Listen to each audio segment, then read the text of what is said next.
أنفسنا وسيئات أعمالنا من يهده الله فلا مضل له ومن يضلل فلا هادي له أشهد أن لا إله إلا الله وحده لا شريك له وأشهد أن محمدا عبده ورسوله صلى الله عليه وعلى آله وسلم تسليما كثيرا. Amma ba'du, para jemaah yang dirahmati Allah, bersyukur kita kepada Allah Subhanahu wa taala hingga hari ini kita dengan izin Allah dapat bertahan menjalankan kegiatan iktikaf dan juga kegiatan-kegiatan ibadah yang lainnya di masjid yang kita cintai ini. Melanjutkan kajian tafsir kita setelah sebelumnya kita membahas surat Al-Falaq, masuk kita pada pembahasan surat Al-Ikhlas. Dan seperti biasa sebelum kita memasuki bahasan ayat per ayatnya, mari kita lihat terlebih dahulu keterangan-keterangan yang disebutkan di dalam hadis mengenai surat Al-Ikhlas ini. Para jemaah dirahmati Allah, ada beberapa riwayat yang menjelaskan tentang keutamaan surat Al-Ikhlas, di mana yang pertama adalah bahwa surat Al-Ikhlas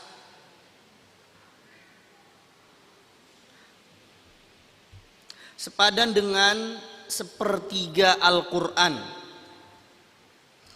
Surat Al-Ikhlas sebanding dengan sepertiga Al-Quran. Dalam hal apa? Dalam hal keutamaannya. Dalam hal keutamaannya.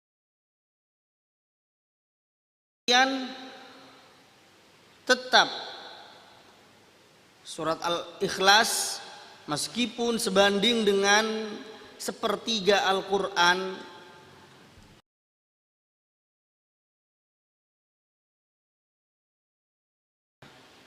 ini dari sisi keutamaan saja,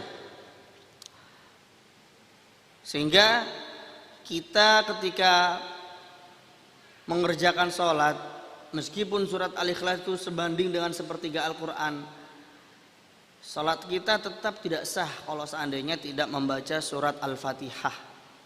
Artinya tidak kemudian sepertiga Al-Quran ini menggantikan kedudukan surat Al-Fatihah dan juga surat-surat yang lainnya. Kenapa kenapa surat Al-Ikhlas dari sisi keutamaannya sebanding dengan sepertiga Al-Quran? Karena para jemaah yang dirahmati Allah, muatan Al-Quran itu terbagi menjadi 3 bagian. Yang pertama, Al-Quran berbicara tentang tauhid. Yang kedua, Al-Quran berbicara tentang hukum syariat. Dan yang ketiga, Al-Quran berbicara tentang kabar berita. Yang pertama, Al-Quran berbicara tentang tauhid. Dan itulah isi kandungan yang ada di dalam surat Al-Ikhlas. Khususnya di sini Al-Ikhlas berbicara tentang tauhid al-asma was sifat.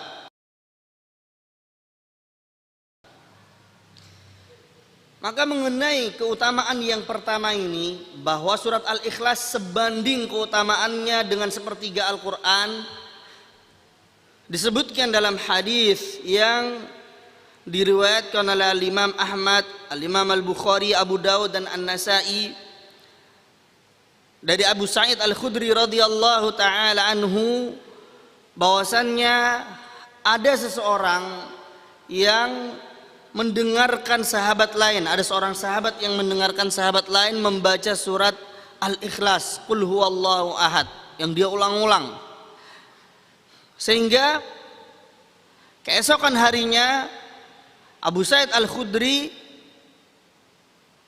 atau sahabat yang lain itu mendatangi Rasulullah sallallahu alaihi wasallam. Ini sahabat yang mendengar ini mendatangi Rasulullah sallallahu alaihi wasallam dan mengadukan kepada Rasulullah. Dia ini baca hanya surat Al-Ikhlas dan diulang-ulang. Sehingga sahabat yang mendengar ini merasa kok ringan sekali, seringan itu dia membaca Al-Quran, hanya baca surat Al-Ikhlas, akan seperti itu. Yataqalluha disebutkan dalam hadis. Maka mendengar ini Rasulullah sallallahu alaihi wasallam mengatakan, walladzi nafsi biyadih innaha la ta'dilu thulutsal Qur'an.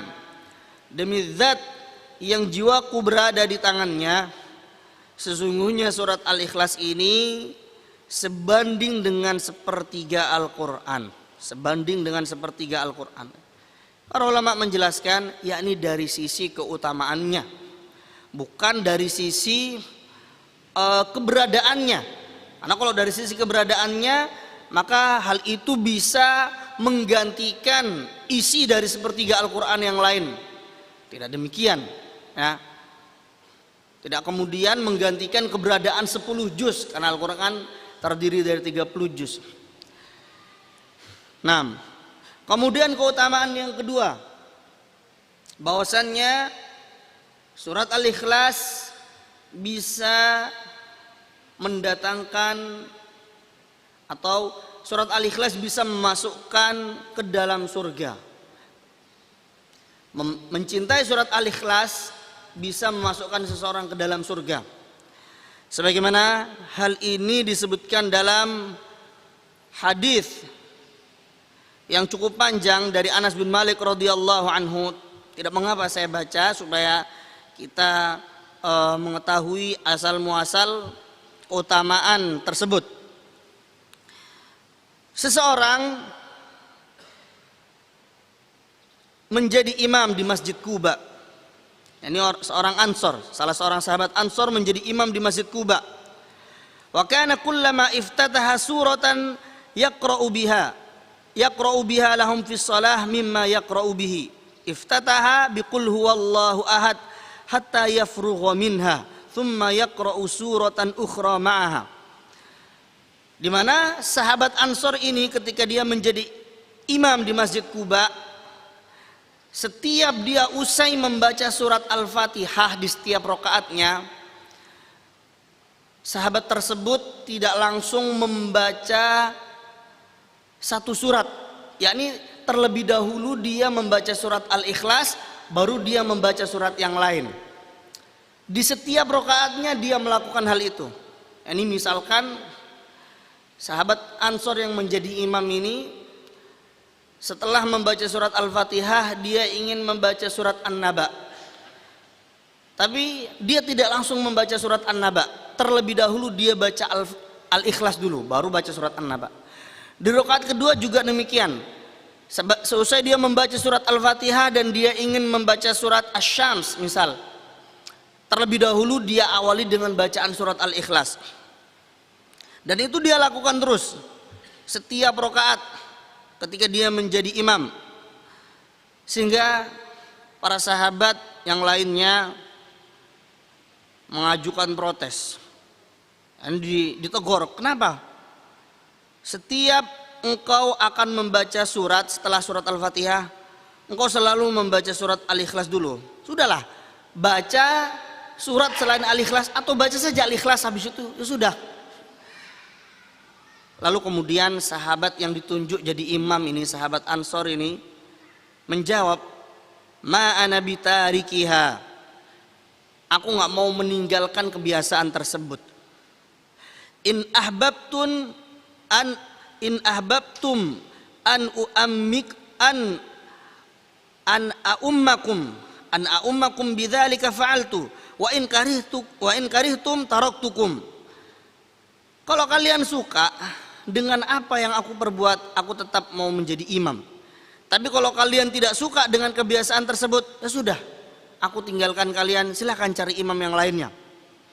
Wa kanu yarawna annahu min afdalihim.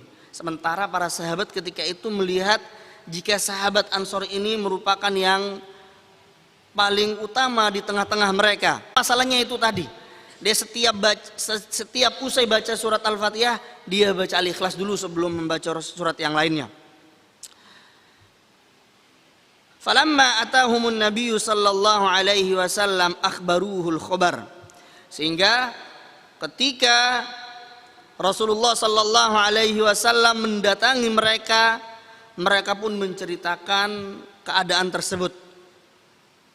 Faqala ya fulan ma yamna'uka an taf'ala ma ya'muruka bihi ashabuk. Maka kemudian Nabi sallallahu alaihi wasallam bertanya kepada sahabat Ansor ini, wahai fulan, kenapa engkau tidak menuruti saja kemauan sahabat-sahabatmu ini?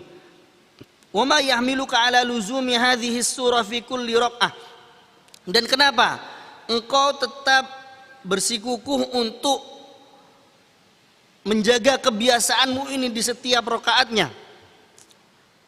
Maka sahabat Ansor ini menjawab dengan sederhana, inni uhibbuha, aku suka dengan surat Al-Ikhlas. Maka kemudian Nabi sallallahu alaihi wasallam menjawab, hubbuka iyyaha adkhalakal jannah. Kecintaanmu terhadap surat Al-Ikhlas memasukkanmu ke dalam surga. Ini para jamaah dirahmati Allah. Berarti ya, bisa kita meneladani sahabat ini dengan mencintai surat Al-Ikhlas. Tentu para sahabat Ansor ini ketika mencintai surat Al-Ikhlas, ya, beliau benar-benar mengetahui kandungan yang ada di dalam surat Al-Ikhlas dan juga benar-benar menjalankannya. Ya, bukan hanya sekedar cinta lalu kemudian tanpa mengetahui kandungannya dan tidak menjalankan konsekuensinya, meskipun barangkali selalu melafadzkannya, yakni membacanya berulang-ulang. Sehingga terkadang ada sebagian kaum muslimin dari hadis yang mulia ini, dia mencukupkan diri dengan bacaan surat Al-Ikhlas diulang-ulang. Bahkan mungkin ada berita yang menyebutkan ada orang yang membaca surat Al-Ikhlas sampai 1000 kali. Padahal jika ingin mendapatkan keutamaan seperti yang diperoleh sahabat ini, setidaknya dia melakukan seperti yang dilakukan oleh sahabat ini, yakni dalam sholat melakukan seperti yang diperbuat oleh sahabat ini. Ini keutamaan yang kedua. Kemudian keutamaan yang ketiga,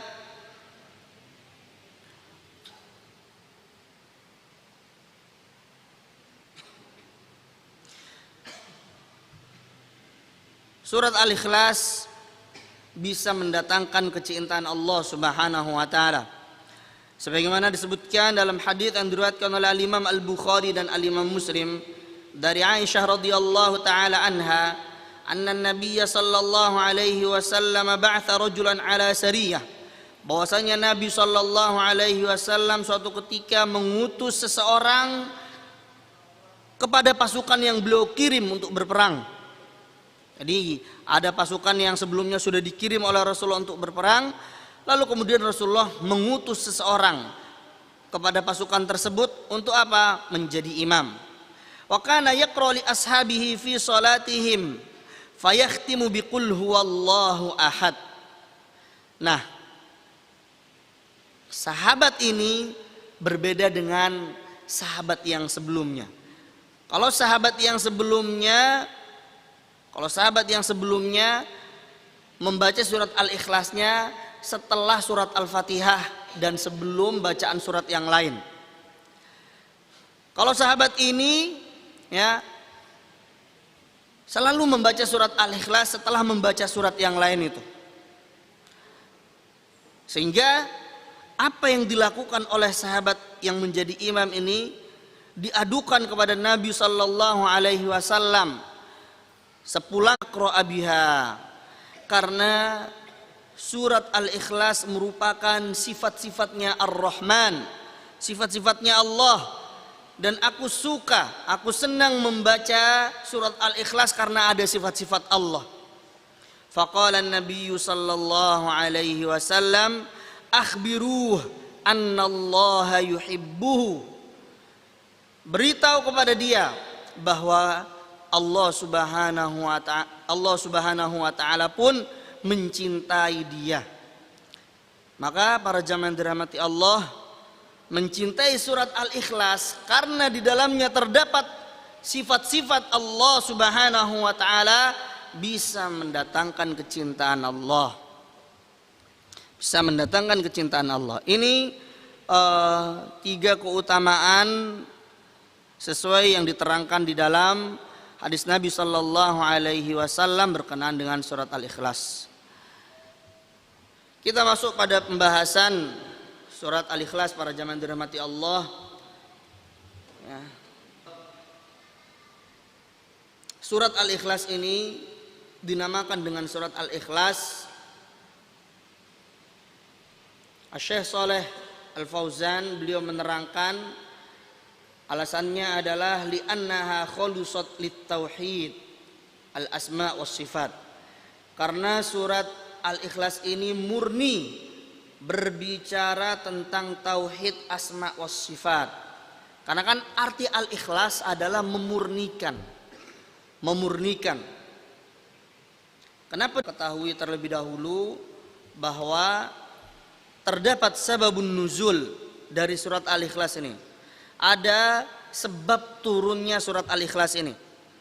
Disebutkan dalam hadis yang diriwayatkan oleh Imam Ahmad bahwasannya orang-orang musyrikin mereka bertanya kepada Nabi sallallahu alaihi wasallam tentang sifat Allah ini yang merupakan Robnya Nabi Muhammad sallallahu alaihi wasallam, karena mereka ketika itu tidak mau mengakuinya. Lalu kemudian mereka mengatakan insib lana rabbak. Coba sebutkan nasab Rabbmu wahai Muhammad. Maka kemudian Allah Subhanahu wa taala menurunkan surat yang mulia ini. Qul huwallahu ahad. Allahus samad, lam yalid wa lam yulad wa lam yakul lahu kufuwan ahad. Sebagai jawaban atas pertanyaan yang diajukan oleh orang-orang musyrikin di zaman, maka Allah Subhanahu wa taala merintahkan Nabi sallallahu alaihi wasallam untuk menjawab, "Qul," katakan wahai Muhammad kepada orang-orang musyrikin, "Huwallahu ahad." Dialah Allah yang Maha Tunggal. Nah, di sini disebutkan dhamir huwa. Para ulama menjelaskan ini merupakan dhamirus sya'ni. Dhamirus sya'ni itu dhamir yang tujuannya adalah untuk mengagungkan Allah. Karena sebenarnya jika Allah mengatakan qulillahu ahad, katakanlah Allah adalah zat yang Maha Tunggal, maka itu sudah cukup. Namun ketika Allah Subhanahu wa taala menghadirkan dhamirus sya'ni huwallahu ahad, maka tujuannya adalah agar semakin mengagungkan Allah Subhanahu wa taala. Katakanlah, dialah Allah yang Maha Tunggal. Dialah Allah yang Maha Tunggal.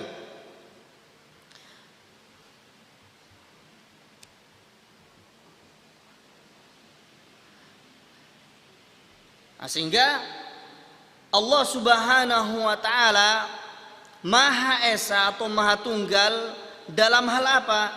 Dalam hal rububiyah. Kemudian dalam hal uluhiyah dan juga dalam hal al-asma was sifat.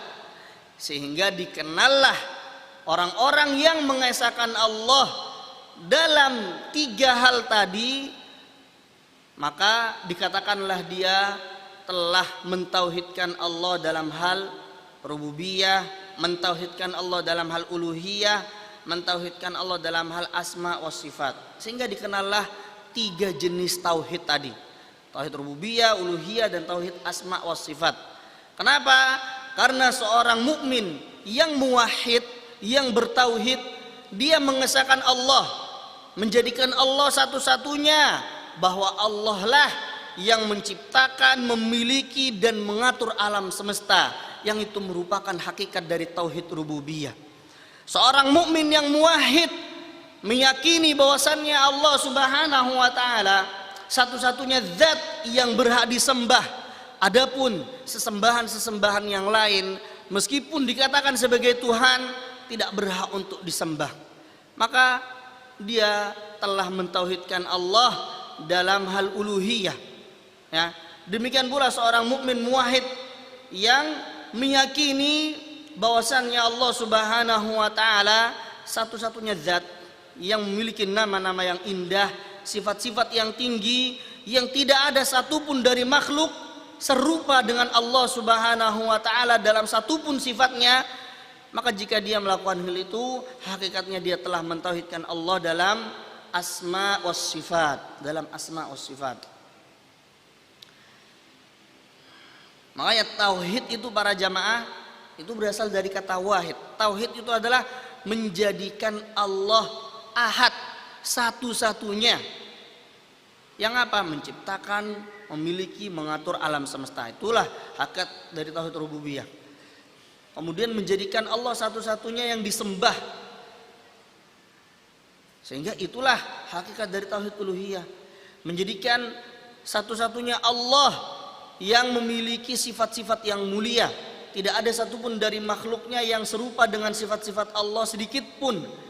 Maka itulah hakikat dari tauhid asma wa sifat.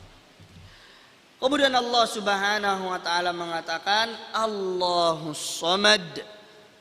Allahus Samad. Allah Subhanahu wa taala dialah As-Samad. Apa itu As-Samad? Berkata Asy-Syaikh Muhammad bin Shalih Al-Utsaimin,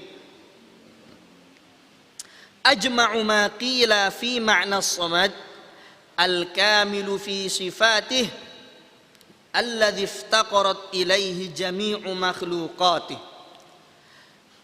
Makna yang paling sempurna, atau bukan makna yang paling sempurna ya, makna yang paling baik dalam menafsirkan arti as-samad adalah al-kamilu fi sifatih, yaitu zat yang sifat-sifatnya sempurna, alladzi iftaqarat ilaihi jami'u makhluqatih, di mana seluruh makhluk membutuhkan kepada zat tersebut, di mana seluruh makhluk membutuhkan kepada zat yang sifat-sifatnya sempurna tersebut, yaitu Allah Subhanahu wa taala.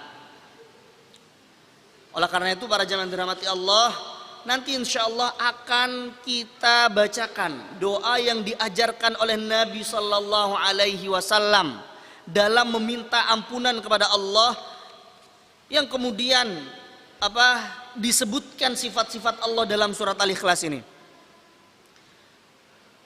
Ini makna As-Samad. Dialah Allah As-Samad yang sifat-sifatnya sempurna, di mana seluruh makhluk membutuhkan kepada zat ini, yaitu Allah Subhanahu wa taala.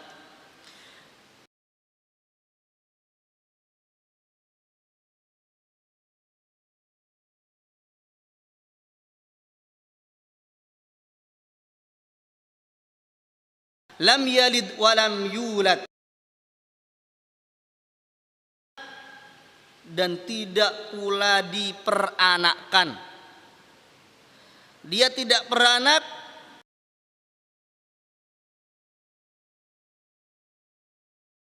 yang diperanakkan.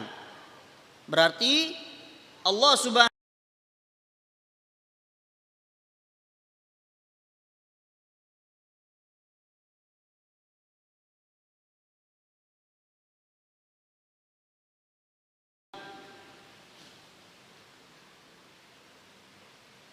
karena Allah Subhanahu wa taala al-awwal wal akhir. Allah yang pertama, yang tidak ada satupun sebelum Allah, dan Allah merupakan al-akhir, yang maha terakhir, yang tidak ada satupun setelah Allah, tidak ada satupun yang ada setelah Allah. Lam yalid wa lam yulad. Allah tidak beranak, tidak pula diperanakkan. Dalam surat Al-An'am Allah Subhanahu wa taala juga berfirman, anna yakunu lahu waladun wa lam takun lahu sahibah. Bagaimana mungkin Allah Subhanahu wa taala memiliki anak sementara Allah tidak memiliki pasangannya? Dan para jamaah yang dirahmati Allah, ya, keesaan Allah sangat masuk di akal. Bahwasanya tiada ilah yang menguasai alam semesta ini selain Allah adalah perkara yang sangat masuk di akal. Kenapa? Karena kalau seandainya di alam semesta ini ada pencipta selain Allah Subhanahu wa taala, niscaya ya, pencipta tersebut akan berebut kekuasaan dengan Allah Subhanahu wa taala.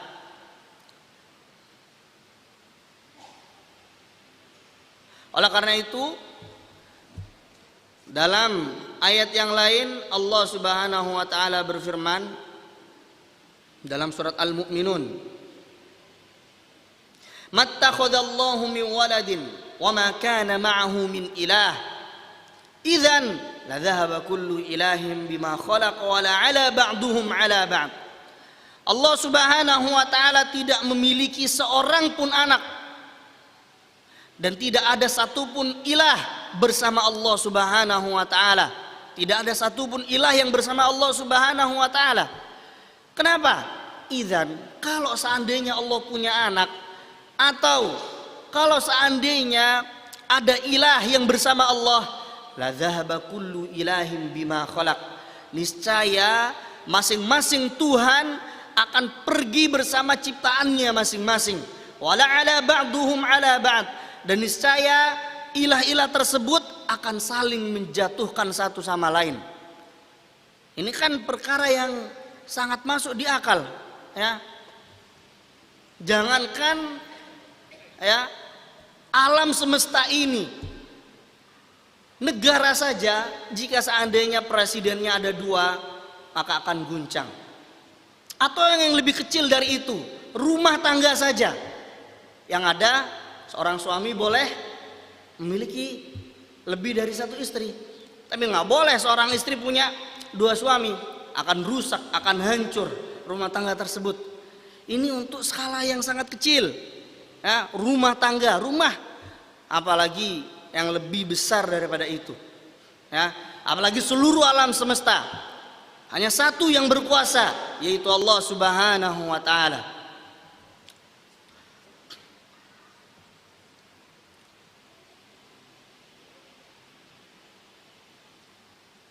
Walam yakul lahu kufuwan ahad, dan tidak ada satupun dari makhluk yang semisal dengan Allah Subhanahu wa taala. Tidak ada satupun atau tidak ada seorang pun yang sekufu, yang semisal dengan Allah Subhanahu wa taala.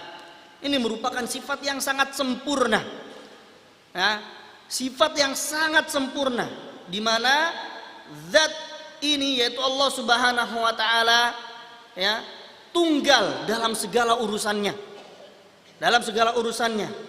ya. Dan ini merupakan kesempurnaan yang paling tinggi ketika selain Allah dari makhluk-makhluknya memiliki sifat-sifat sempurna atau memiliki sifat-sifat yang baik, tetap saja sifat baik tersebut tidak sempurna.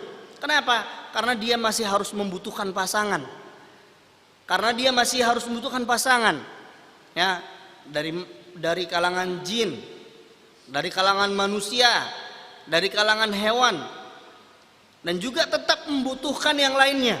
Berbeda dengan Allah Subhanahu wa taala, dalam segala urusannya Allah Subhanahu wa taala esa.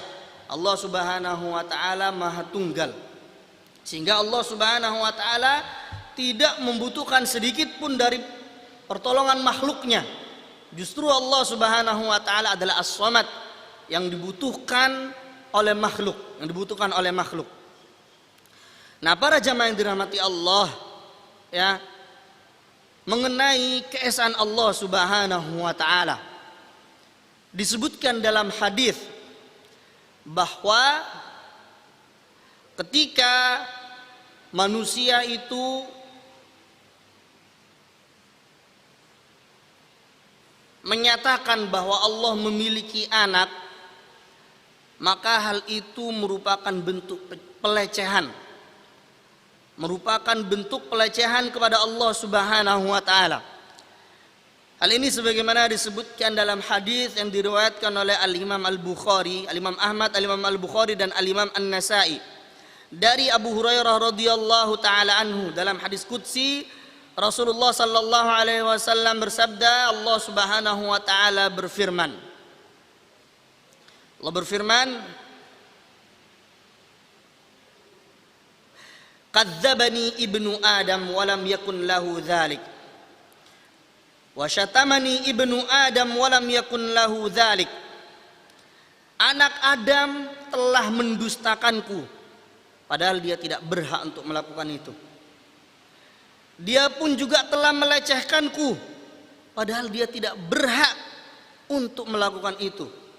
Fa amma takdzibuhu iyaya fa qawluhu lan yu'idani kama bada'ani walaysa awwalul khalqi bi ahwana alayya min i'adatih. Adapun bentuk pendustaan yang dilakukan oleh anak Adam, yakni bentuk perbuatan dia ya, dalam mendustakan Allah adalah ketika anak Adam mengatakan bahwa Allah tidak sanggup untuk mengembalikanku, Allah tidak sanggup untuk menghidupkanku kembali sebagaimana dahulu Allah telah menciptakanku untuk pertama kalinya. Ini merupakan keyakinan orang-orang musyrikin pada zaman Rasulullah, ya, di mana hal ini merupakan salah satu sebab yang membuat mereka menolak untuk menerima dakwah Nabi Shallallahu Alaihi Wasallam. Orang-orang musyrikin ketika ditanya siapa yang menciptakan langit dan bumi, tanpa ragu mereka menjawab Allah. Siapa yang menurunkan hujan berikan rizki, tanpa ragu mereka menjawab Allah. Bahkan ketika ditanya siapa yang menciptakanmu, tanpa ragu mereka menjawab Allah. Banyak ayat-ayat yang menjelaskan akan hal itu, ya. Akan tetapi ketika diperintahkan untuk mentauhidkan Allah, mereka menolak, ya. Di mana alasan penolakan mereka Allahu a'lam bishawab, karena banyak disebutkan bahwasannya mereka ini mengingkari akan adanya hari kebangkitan.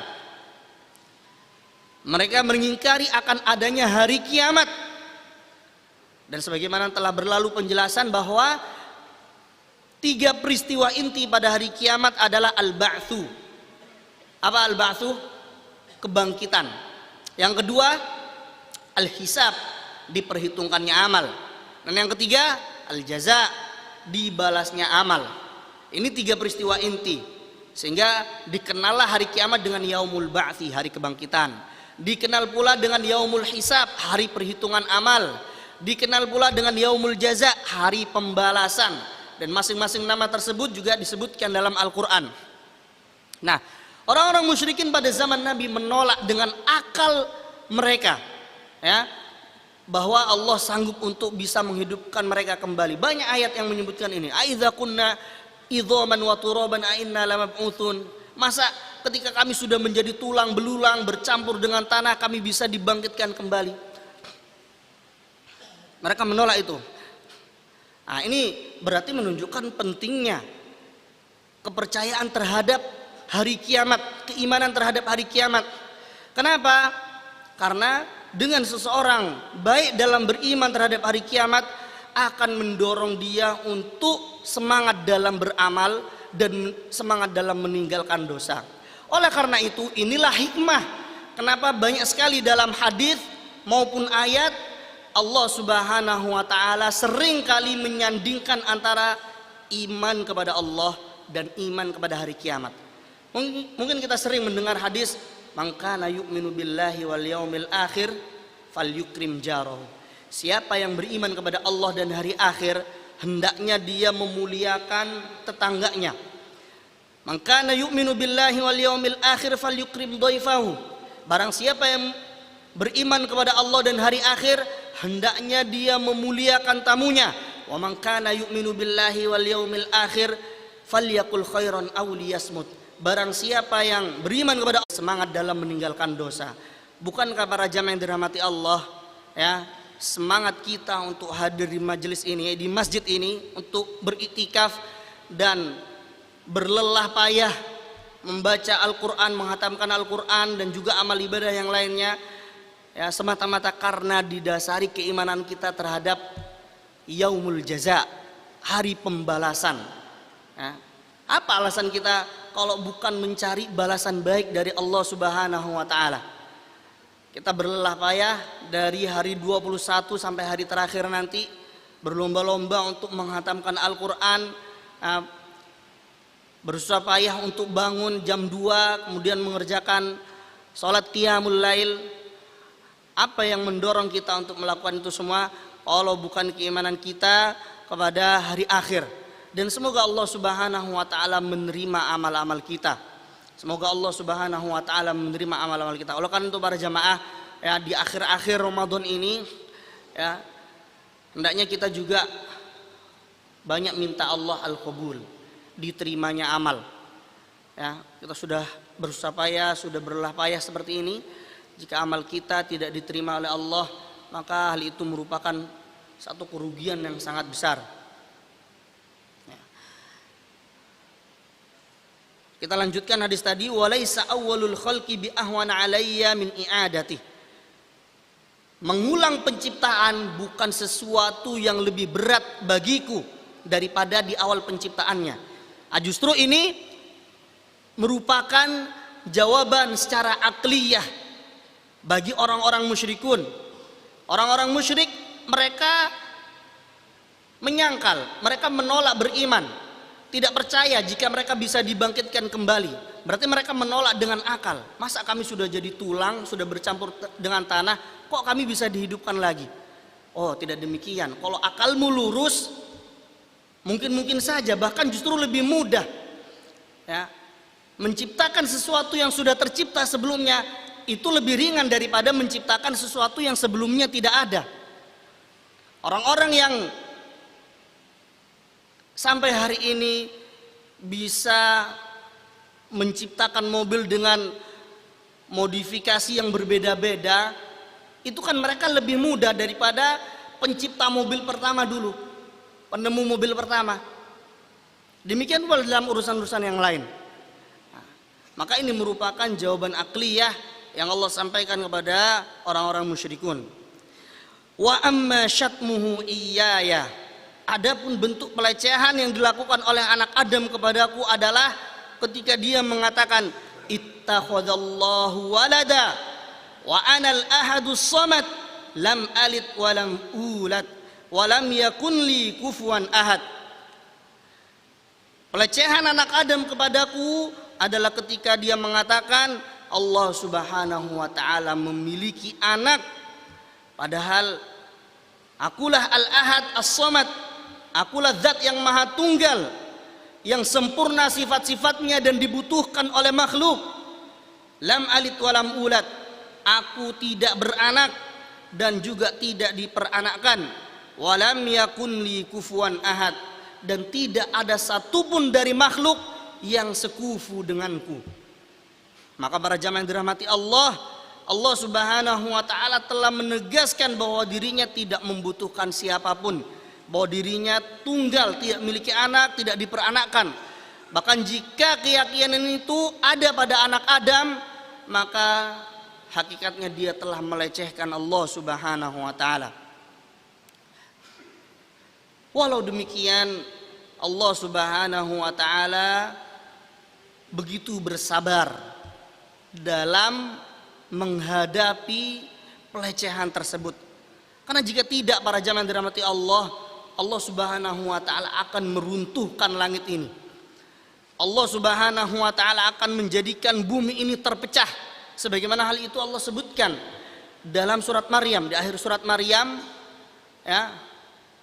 Karena surat Maryam ini kan bercerita tentang Nabi Isa.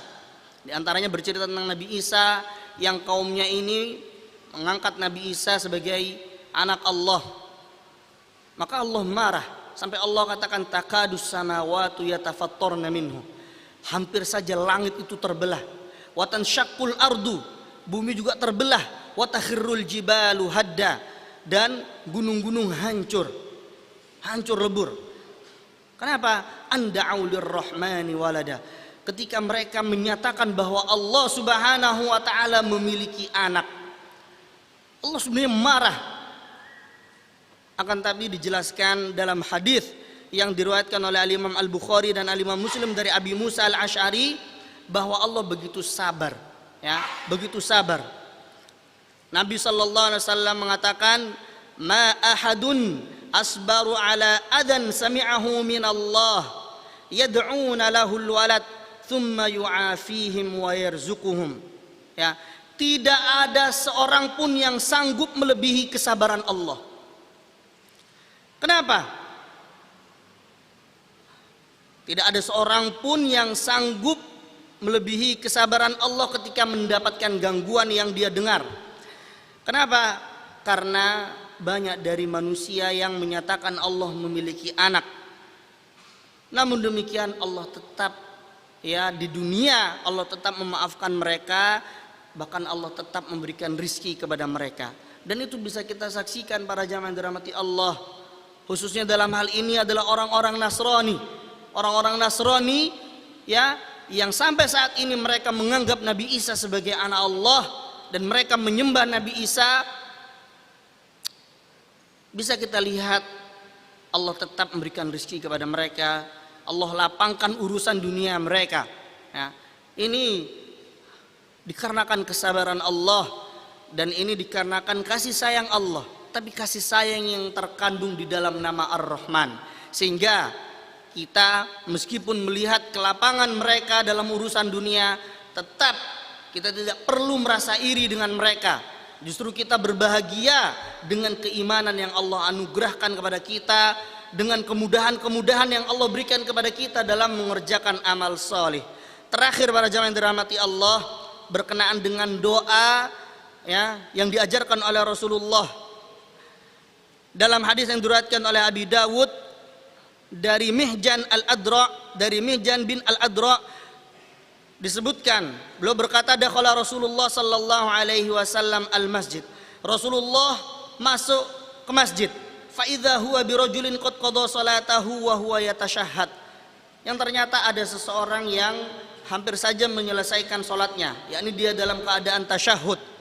Lalu kemudian orang ini, yakni sahabat ini, membaca doa, Allahumma inni as'aluka ya Allah al-ahadus samad alladzi lam yalid wa lam yulad wa lam yakun lahu kufuwan ahad an taghfira li dhunubi innaka antal ghafurur rahim.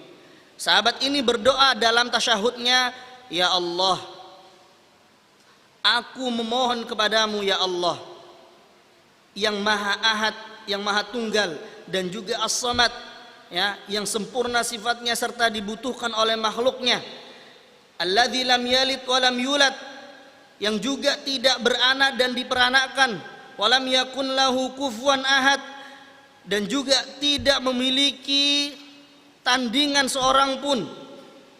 Apa permohonanku? Antaghfira li dhunubi, ampunilah dosa-dosaku. Innaka antal ghafurur rahim, sesungguhnya engkau maha pengampun lagi maha penyayang. Rasulullah sallallahu alaihi wasallam berkata sampai 3 kali, qad ghufira lahu, qad ghufira lahu, qad ghufira lahu. Diampuni dia, diampuni dia, diampuni dia.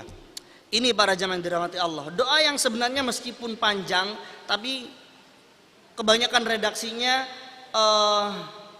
mirip dengan bacaan surat Al-Ikhlas, sehingga sangat baik jika dihafal dan diamalkan. Allahu a'lam bishawab. Apa yang disampaikan semoga memberi manfaat, kurang lebihnya mohon maaf. Wassallallahu ala nabiyyina Muhammadin wa alihi wa sahbihi wasallam. Subhanakallahumma wa bihamdika asyhadu an la ilaha illa anta astaghfiruka wa atubu ilaik. Assalamualaikum warahmatullahi wabarakatuh.